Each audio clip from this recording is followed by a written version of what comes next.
All Hit Radio.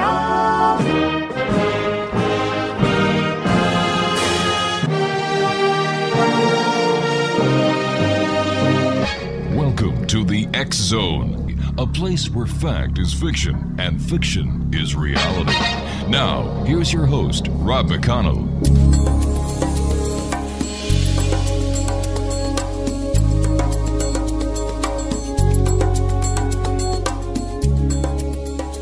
Welcome back to the X Zone, everyone. This is the X Zone. I am Rob McConnell. We're coming to you from our broadcast center in Hamilton, Ontario, Canada. Worldwide, toll-free, 1-800-610-7035. My email address is xzone@xzoneradiotv.com. On all social media sites, X Zone Radio TV, and of course our main website at www.xzoneradiotv.com. And on October the 10th, you may think it's a little early. We're opening up the X Zone Christmas store. We're going to have authors. We're going to have readers. We're going to have, one lady is actually doing voodoo Christmas dolls, Christmas ornaments, anything that you're looking for that special person that you can't find anywhere else will be found at www.xzoneXmas.com. Now, my guest this hour is a lady that is listed in the X Zone directory of Who's Who. Her name is Nita Hickok, and she is an expert in exorcisms, psychic warfare, soul healing, angelology, demonology, energy healing, long-distance healing, astral healing, and much, much more, Exonation. Nita has been on the web for more than 14 years and doing her special type of work for 42 years. Nita has been interested in psychic abilities and the occult when she was only 16 years old. She was hypnotized and found out that she had been reincarnated. They also tested Nita for her psychic abilities, and Nita was found to be a high-functioning clairvoyant. Nita was able to see in a desk drawer in a room next door and described what was in a box. She described the cotton filling and a beautiful antique garnet brooch. Anita was interested in unusual subjects and objects from that moment forward. Joining me now is Nita Hickok. Anita, welcome to the X Zone. Thank you. It's great having you with us, Nita. So when you were able to use your abilities to see what was in the drawer and see the box and the brooch, how did that make you feel? I had always had unexplained moments in my childhood where I did things that scared my parents, and it made me realize that was because I was psychic. I felt, I guess you would say, empowered, Mm-hmm. like finally I understand what I'm doing. So it was validation that what you were doing there was a reason for. And how have you used your gifts? I've used my gifts to help others. I have studied a bunch of subjects where I have gone and tried to learn things just to go and make it so people could overcome their spiritual problems and to understand how the energies work, how the systems work, so I could invent my own methods for solving others' problems. Would you say that most people or everyone has the ability to be a psychic, or is this something very special that is found in a very select few? Ingo Swann has a book where the government tested people, and there is like 56 different psychic abilities that everybody is born with. It's most people shut them down or don't know how to use them, where they ignore these abilities, but they can be opened up through different methods. And the people that are as psychic as a rock, as a few of them have called themselves, I've met at the remote viewing conference, have done beautifully at remote viewing too. So, in your opinion, what is your strong point? What is your strongest gift or ability?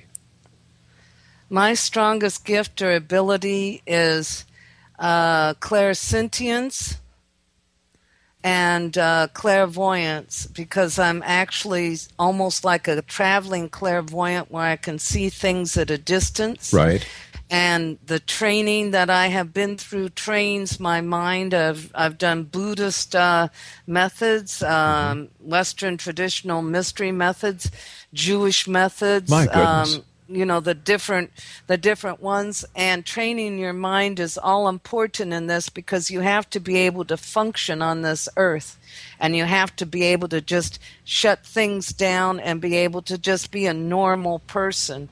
And so the strongest ability I have is the clairs, as I call them, all the clairs, because there's clairsentience, clairaudience, and the rest of them. But it's also the fact that I learned how to control my mind and control how it happened, where I can filter and just be a regular human being, because so many people can't when they have psychic abilities. All right, Nita, please stand by. You and I have to take our first commercial break. We'll be back in 2 minutes. X-Zone Nation with my very special guest this hour, Nita Hickok. And if you'd like to find out more about Nita, you can go to xzonedirectory.com.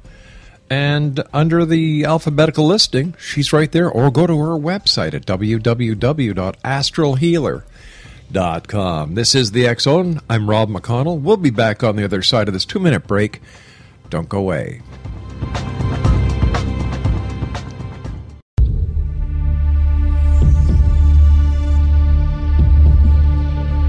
Welcome back, everyone. This is the X-Zone. I am Rob McConnell. We're coming to you from our broadcast center in beautiful Hamilton, Ontario, Canada. My guest this hour is Nita Hickok, and her website is www.astralhealer.com. I have been speaking to different psychics and mediums, Nita, and they're telling me about an attack of some sort, a psychic attack. And I was wondering if you could explain to me what it is. A psychic attack is anything that influences the energies of the etheric layer, auric layer, and now psychic attack can be by groups, it can be by by just focused concentration to influence the person. It can also be actual knowing the person and them using NLP or other hypnosis to go and manipulate the person's mind, where the subconscious ends up having problems from that moment onward. Trauma, post-traumatic stress disorder is like the person doing a psychic attack upon themselves. They never give themselves a break. Oh, my gosh. So there's many varying types. So people can actually create their own psychic attack? Yes, they can. And a lot of times they're doing this. They try to punish themselves.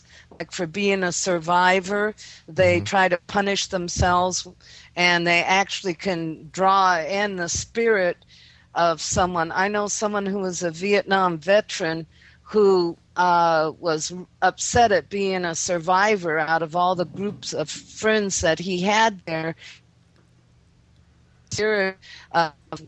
This show all the time talking to him, and it scared him and gave him, about what happened, and I helped him by removing the spirit where it wasn't around anymore.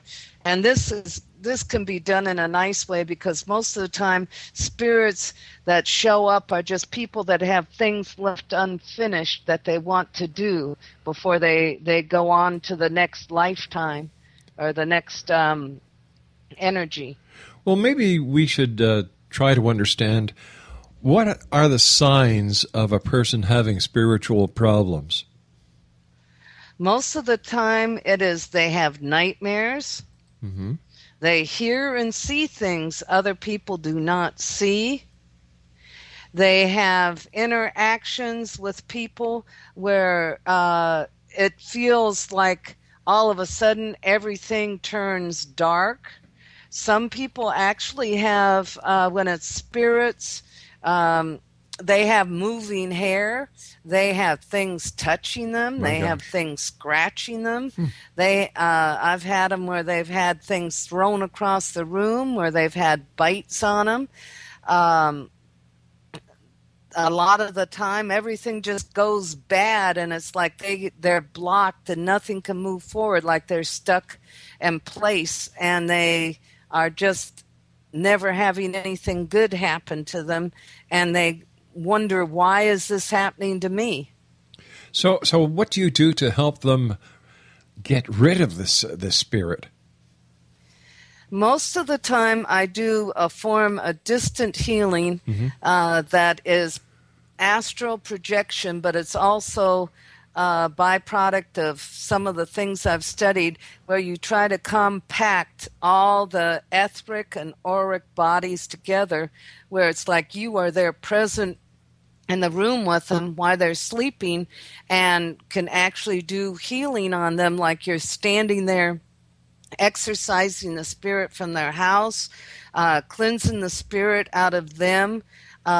There are ways to go and be in someone's dreams where you can see what they're dreaming and remove the negative things by accessing the subconscious. So there's a variety of ways, but everything I do, I always ask permission for, and I always make the person state a statement that if anything I do will harm them, then it will not, then the energies will not access them.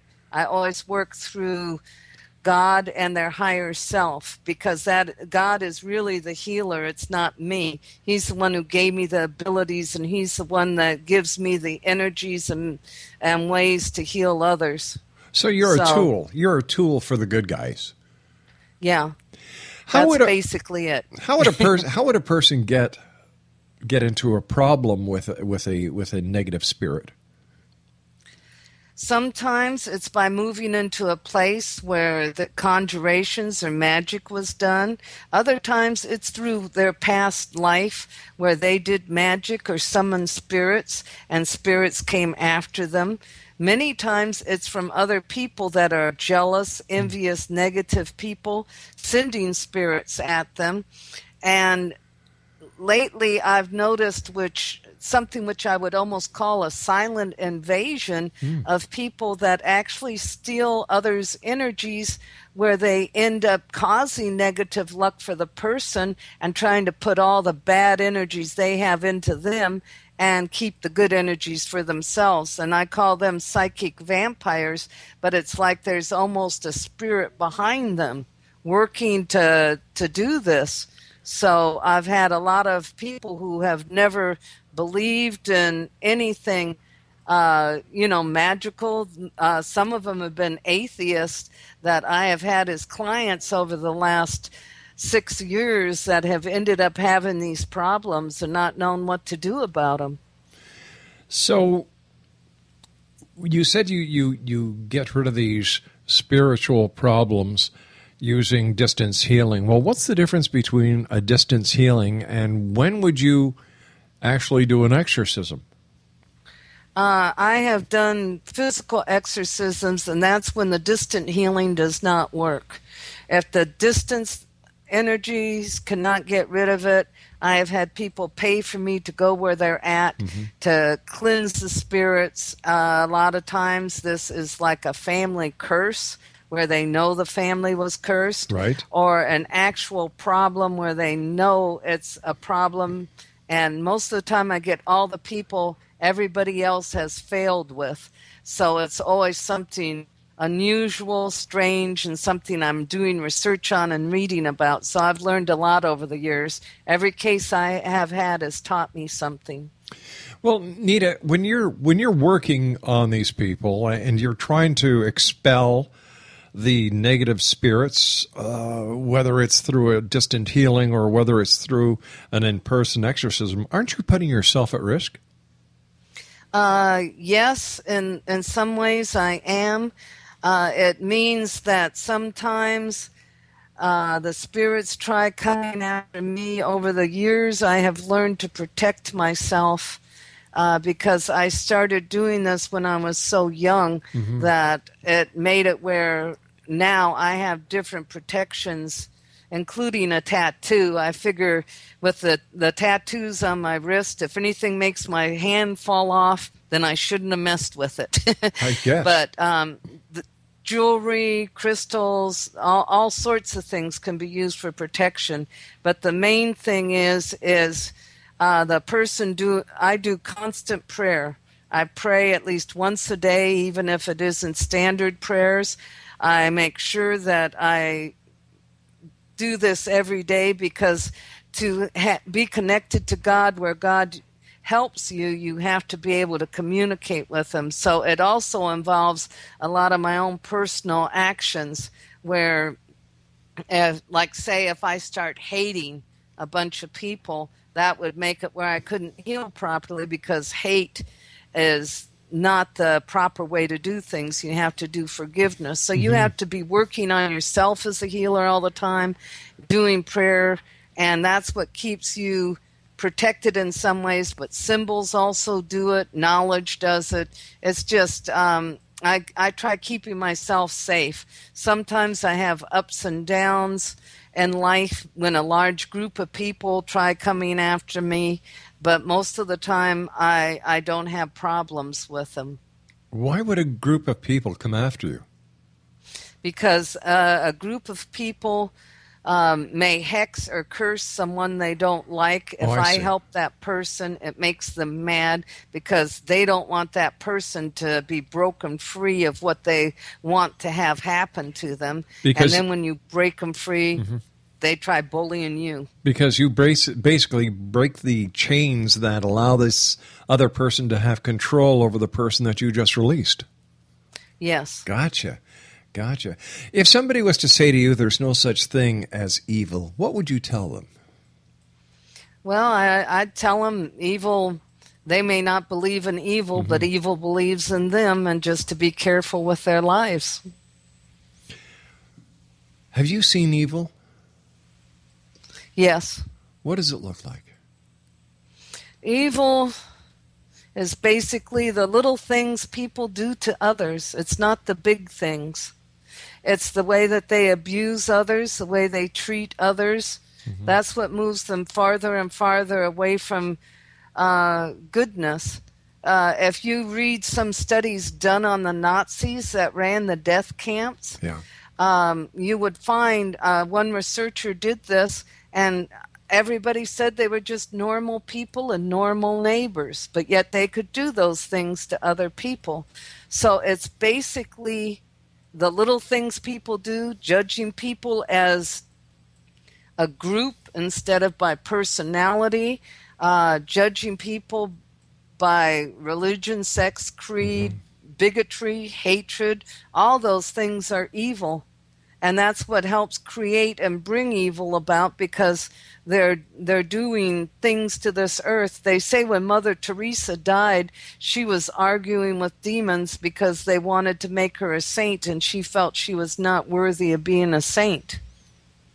So it's just it can be ourselves, like what I mentioned, but it also can be just the way people treat others. So the challenge to not have evil on this earth would be for people to just act better towards each other. Even if you're only giving a person a smile once a day, that's doing more for that person than what, would happen if you were frowning at them. All right, Nita, please stand by. You and I have to take a commercial break with the news at the bottom of the hour. X-Donation, my guest this hour is Nita Hickok, and her website is www.astralhealer.com. And Nita and I will be back on the other side of this news as we continue here in the X-Zone from our broadcast center in Hamilton, Ontario, Canada. My name is Rob McConnell. I'll be right back.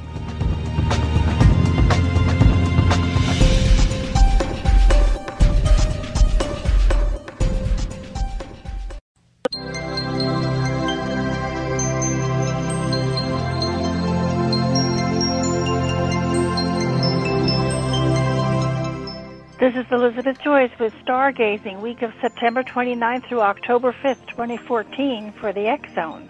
September 29th is a high-energy, highly motivated day when the moon conjuncts Mars in Sagittarius.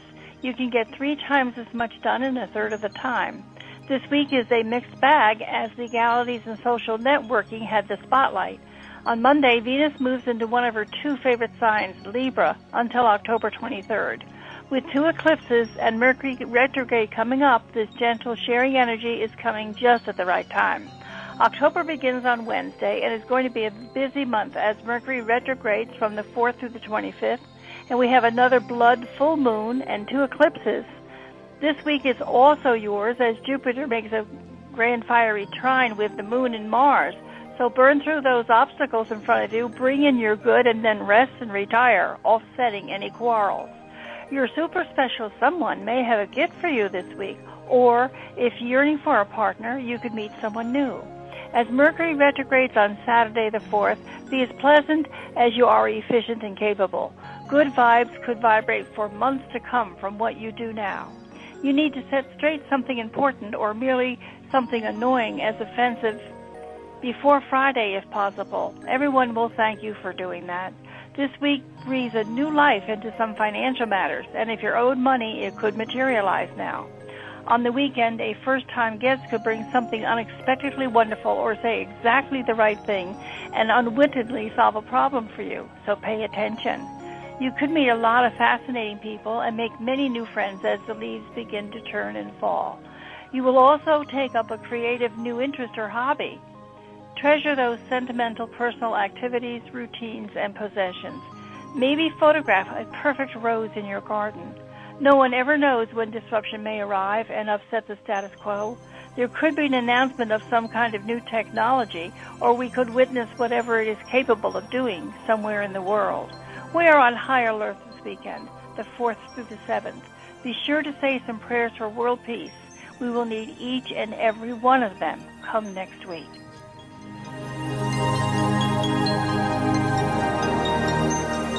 And for more information, or if you'd like to arrange a one-on-one private consultation with Elizabeth Joyce, her website is www.new-visions.com. That's www.new-visions.com. Exonation, my guest this hour is Nita Hickok, and her website is www.astralhealer.com. And thank you so much for joining us tonight, Nita. It's a great pleasure talking to you. What has been your most challenging case that you've worked on? It was a case involving the sister of a person that I met, where she had actually agreed to give herself over for certain benefits to what Christianity would call a demon, but which could be classified as an interdimensional space-time traveling alien. Wow. And in my opinion, I think they're the same thing. It's just there was no word like what we have now for a demon. You know, it was what they saw and knew at the time.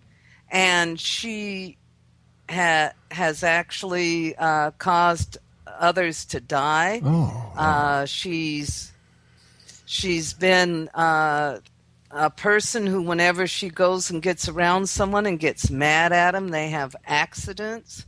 And you would normally say, well, maybe she's psychic and she just doesn't realize what she's doing, but she actually has a separate personality where she had a different voice and different signs.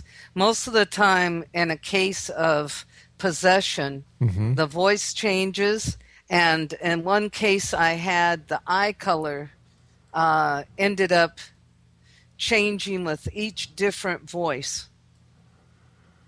So what did you do? How did you deal with her?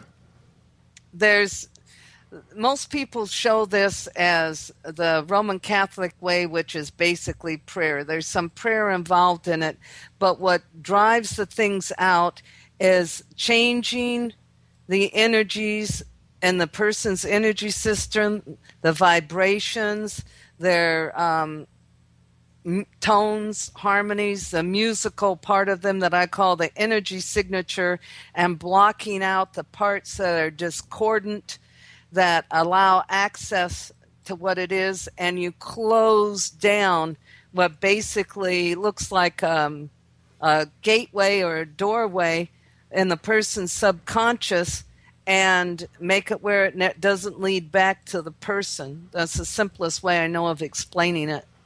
So how would a person listening tonight protect themselves from these negative entities that are apparently all around us? There's some simple stuff that's just folklore, but one I like is planting rosemary bushes outside the entryways of your door.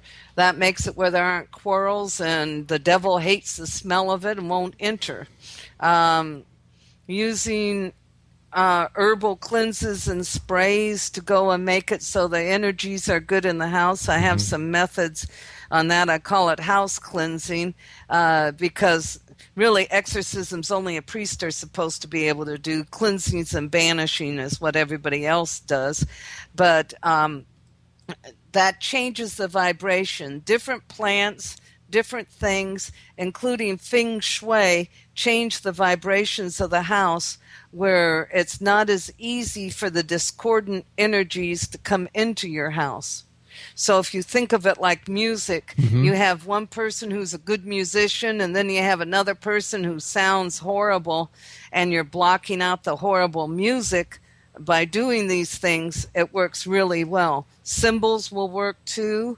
So we're just making it where you pray in the house, saying it's, a beautiful place. I like using feng shui fountains with holy water in them for a lot of my clients because the fountain circulates the water and the holy water sucks negativity in.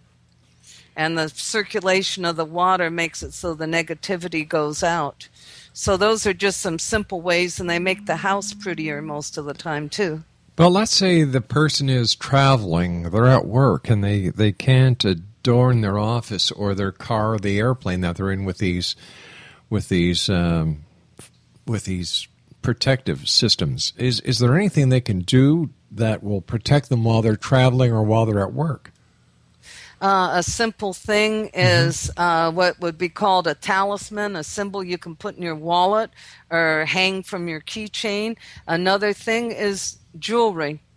There's some men's rings out there, like black onyx is very protective. Ruby is protective and helps you if you have high blood pressure or heart problems, but it's more expensive than the black onyx. There's a whole bunch of gemstones you can get in rings that look manly, but just having a ring like that will help keep you healthier. Garnet is another good gemstone for a man. All right, we talked about the physical, on how to protect and how to clear the physical, but how do we protect and clear the consciousness of a person? To protect and clear the consciousness of a person, affirmations is a good way. That goes and gets you in a positive train of thought, and it's short and simple where most people can do it while traveling. Just have a simple book. I always just do prayers in the morning to start my day right. Just a simple prayer. Thank you, God, for allowing me to wake up this morning. Bless you for this day. Something like that helps set the day right where your consciousness goes better. If you have a really bad spell where you feel like God is really mad at you, the thing to remember is that God always wants the best for you. It's always good for you. He isn't the one mad at you. It's something trying to move you into being what you aren't. So that's another thing, conscious realization that the things of life shape your life where you can act like someone you don't even like without realizing it. You have to take responsibility for yourself and look at yourself all the time. There's a Buddhist method called Siddha Upassana that is all about watching your mind. And I've been doing it now for about 20 years, and I was amazed when I first started at how many things I did that were just reactions instead of thinking. When you react, most of the time it may not be the best reaction. Right. If you take time to think, it goes better. Why do you think there's so much negativity and spiritual intervention in our world today? I really think that we may be seeing a time where there is a chance that the Messiah could be returning. I think that this is sort of like a proving ground for humanity, and that by our choices we decide what we have ruling our world. And some of our choices are good, some of them aren't. Some of them are bad. I really would like to see more done about advertising and some of the things in the video games, because I think they influence the mind in a negative way. But that's my opinion, mind you. It's an opinion that I share with you. We've got wars going on. We've got disease. We have political unrest. When is it going to end? In your opinion, are we in the end days? No, I don't think we're in the end days. I think we're in about 50 years before we get to the end days. See, there's a time before the end days where you see all the discord going on, the upset going on, and I think we're in that period of discord, and by our choices we make now, we are the ones that make the end days before the Messiah shows up as good or bad or the worse. And I'm trying to pull for the goodest, the best one. Is it too late? Is it too late to turn things around? No, it isn't. It's turning around in some ways right now. I was real happy because this month everybody decided, including the people of Islam, along with everyone else, that some of these terrorist groups need to be dealt with. Yes, definitely. And you wouldn't have seen that a year or two ago. Well, you know what I think has happened, Nita? I think that we, as a society, forget that where there's evil, there's always good. And I think that a lot of people paint other religious members and other religious groups, all of their members, with the same paintbrush, instead of taking people on a one-to-one basis. Yes, because as an individual, like you can hate people that are African, you can hate people that are gay, you can hate people that are Muslim, you can hate people that are Jewish, the list goes on, but the whole thing is the groups are just afraid of something different, so they try to make everyone conform and have it be a matter of control the people's minds, and that's not the point of religion. Religion is supposed to make it where you can work with each other in society, that's doesn't have to be through a common belief, but it has to be through the ethics that religion teaches you. And I think the world's sadly lacking in people focusing on ethics instead of they focus on what's different with others. See, I believe that a major part of the problem is that we don't understand. It's not taught anymore. When I was a kid, I grew up in the multicultural part of Montreal called Park Extension. We used to play with all the different nationalities. There was no such thing as bigotry. There was no such thing as racial hate. We were all people. We were all neighbors. We were all kids. We went to school together. We learned about each other's heritage. We learned the different religions. We learned the different cultures. And we learned to respect each other. And I think that's what's missing today. Yeah, that's the way I was raised. Yeah. And like you mentioned, we're the same age. So it's like the ethics, the acceptance, and the respect that we had taught to us is not being taught by teachers nowadays. It's not being taught by parents.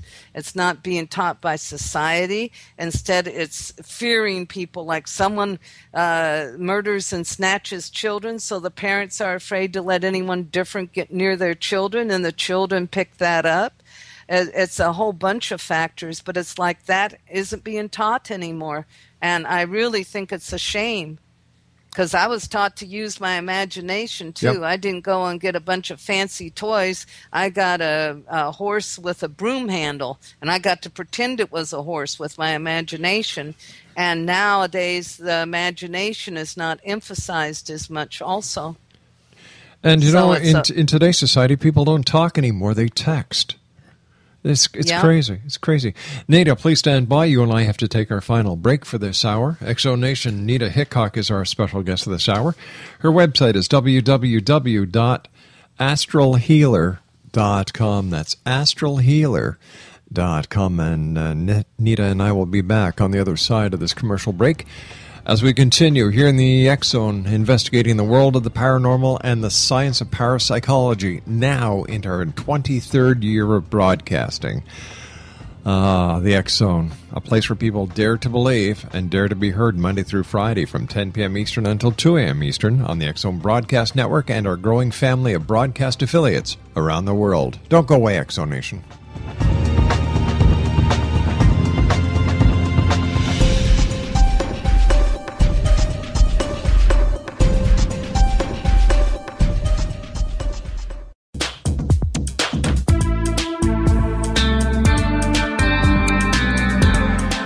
Welcome back, everyone. Nita Hickok is my special guest this hour. www.astralhealer.com. First of all, Nita, it's been great having you on the show. I've thoroughly enjoyed talking to you this hour. But you're not only a psychic, you're not only an exorcist, you're not only a demonologist, you're not only an astral healer, but you're also an author. Tell us about your books. The first book I wrote was How to Heal from Psychic Attack to Problem Solver's Alphabet, and it was developing an alphabet of healing symbols that was tied to the Akashic energies, which is the energies of formation, and basically how to heal a person's inner self, inner template. Wow. It has worked well for a great many people, and it's available on Amazon. Sensible Spirituality is a lot of the articles on the website that are organized into a book, and a lot of different things I do, such as filtering energies, which makes it where you don't accept any energies in that are bad in the first place. They're less restrictive than shields, but added with shields, it makes you so that you're more protected. And I also included a lot of the things that happened to me in that, because I have had my ups and downs as a spiritual seeker, and you can have good intentions and still end up with the wrong people around you and the wrong group for those good intentions. So those were the main two reasons for the book, and I'm writing another one right now, which is symbols combined with transformational psychology and a form of affirmations or self-hypnosis to try to clear the subconscious, because I feel there'd be a lot it'd be easier for psychiatrists and doctors to heal people if they didn't have the built-in spiritual problems they have in many cases. I have had some success with schizophrenics that did not respond properly to medication. I told them to keep taking the medication, but I used the different methods on them, and I'm hoping to help a lot of people who have problems that way. Wow, that's great. We've got about a minute and a half left, Nita. What's your final message for the members of the X Zone Nation listening tonight? Remember that they have a choice on what they bring into their lives, and they can have good brought into their lives or bad brought into their lives. And if you think good when bad things are happening, You can't have things stay bad forever. It always turns back to good if you keep thinking good and being good. Nita, thank you so much for joining us tonight. Once again, Exo Nation, Nita Hickok has been my guest this hour. Her website, astralhealer.com, but her 2 books, How to Heal from Psychic Attack and Sensible Spirituality, are both available on Amazon.com and are available on Amazon Kindle as well. Once again, her website is astralhealer.com. Nita, thank you very much for joining us, and I look forward to the next time you join us back here in the X Zone. Until then, my friends, stay well and stay safe. Yeah, and thank you very much. I've enjoyed myself. The pleasure, my dear, has been all mine. Good night, Nita. Good night. Exo Nation, that is Nita Hickok. Once again, her website is www.astralhealer.com, and her books are available on Amazon.com. Now, I'll be back on the other side of this news break at 6.5 minutes past the top of the hour as we continue here in the X Zone from our broadcast center in Hamilton, Ontario, Canada. My email, xzone@xzoneradiotv.com, on all social media sites, X Zone Radio TV, and our main website, xzoneradiotv.com. My name's Rob McConnell. We'll be back on the other side at 6.5 minutes past. Don't go away.